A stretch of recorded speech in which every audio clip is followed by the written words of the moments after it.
ವಿಶ್ವವಿಖ್ಯಾತ ಮೈಸೂರು ದಸರಾ ದಿನದಿಂದ ದಿನಕ್ಕೆ ಕಳೆಗಟ್ಟುತ್ತಾ ಇದೆ. ನಿನ್ನೆ ಉದ್ಘಾಟನೆ ಕೂಡ ಆಗಿದೆ.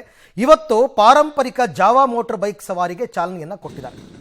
ಜಾವಾ ಅಂತಕ್ಕಂಥದ್ದು ಒಂದು ಕಾಲದಲ್ಲಿ ಮೈಸೂರಿನಲ್ಲೇ ತಯಾರಾಗ್ತಾ ಇದ್ದಂತಹ ಬೈಕ್, SD ಅಂತ ನೀವೆಲ್ಲ ಕೇಳಿರ್ಬೋದು, ಐಡಿಯಲ್ ಜಾವಾ. ಸೊ ಹಾಗಾಗಿ ಪಾರಂಪರಿಕ ಸವಾರಿ ಜನಸಾಮಾನ್ಯರಿಗೆ ಹಾಗೂ ಪ್ರವಾಸಿಗರಿಗೆ ನಗರದ ಪಾರಂಪರಿಕ ಕಟ್ಟಡಗಳ ಪರಿಚಯ ಮಾಡಿಕೊಡ್ತಾರಂತೆ.